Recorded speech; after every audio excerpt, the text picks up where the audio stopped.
ज्ञान विज्ञान तृप्तात्मा कूटस्थ विजय इंद्रिय युक्त इत्युच्यते योगी समलोष्टास्म कांचन। श्रीमद् भगवत गीता के 6 अध्याय का ये 8वां श्लोक विज्ञान और आध्यात्म के बीच के संबंधों को दर्शाता है। इस श्लोक का शाब्दिक अर्थ है कि ज्ञान विज्ञान से संतुष्ट आत्मा वाला, स्थिर इंद्रिय वाला, समदृष्टि रखने वाला, ईंट और स्वर्ण को समान समझने वाला व्यक्ति ही योगी कहलाता है।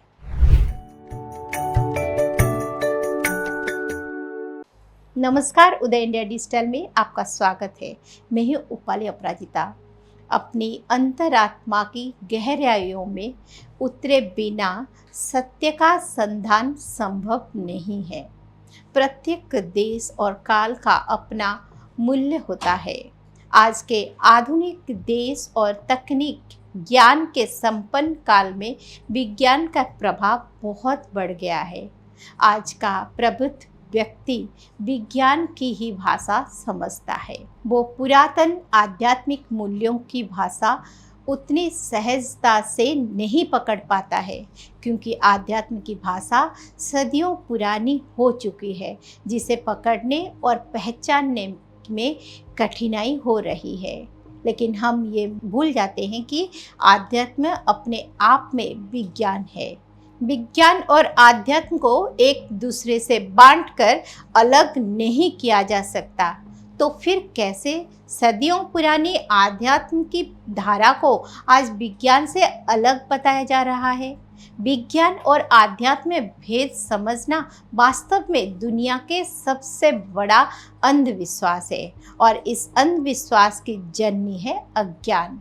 दरअसल वर्तमान के इस युग के अधिकतर जन सामान्य लोग ना तो पूरी तरह आध्यात्मिक है और ना ही पूरी तरह वैज्ञानिक सोच वाले। इसीलिए वो अपने अज्ञान को छिपाने के लिए आध्यात्म और विज्ञान के बीच द्वंद्व की परिकल्पना कर लेते हैं, जबकि ऐसा कुछ नहीं है। वास्तव में देखिए तो दुनिया के महान वैज्ञानिकों ने आध्यात्मिक जागरण की शक्ति को स्वीकार किया है और उसे अपने वैज्ञानिक शोध के पीछे की प्रेरक शक्ति माना है। लेकिन ऐसा इसीलिए हो पाया है क्योंकि इन वैज्ञानिकों ने विज्ञान के चरम को छुआ।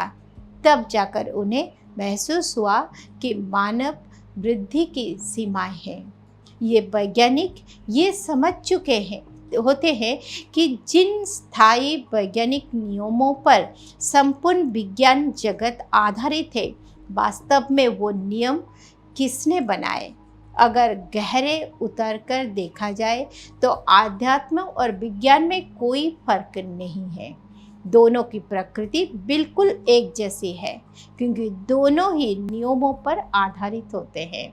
आध्यात्म ने जहाँ आपकी चेतना शक्ति को जागृत करने के नियम बनाए हैं, वहीं विज्ञान ने आपको भौतिक जगत के पदार्थों के नियमों की तलाश करके दिए हैं।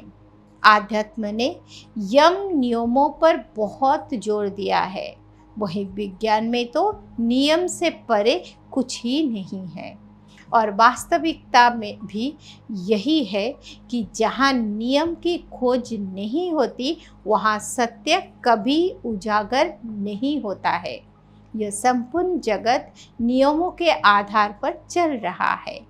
यदि हमें इन नियमों की जानकारी नहीं होती तो हम उसे चमत्कार की श्रेणी में गिन लेते हैं।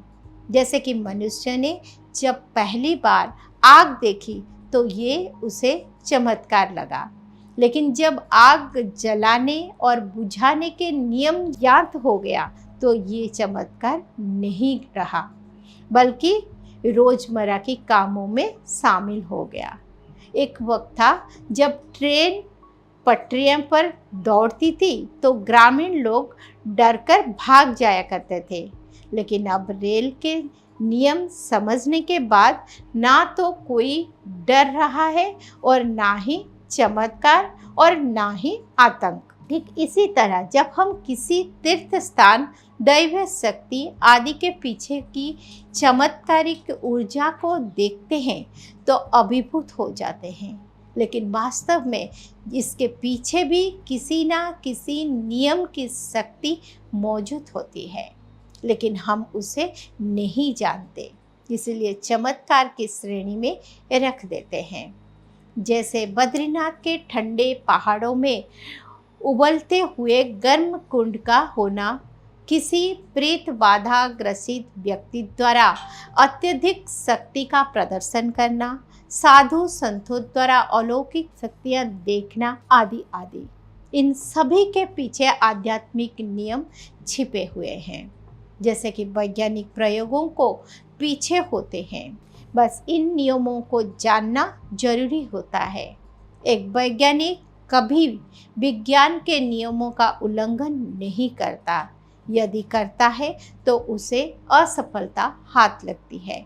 उसी प्रकार एक आध्यात्मिक व्यक्ति भी कभी अपने स्वयं के बनाए हुए नियमों का उल्लंघन नहीं करता, यदि वो ऐसा करता है तो उसके पीछे भी साधना असफल हो जाती है।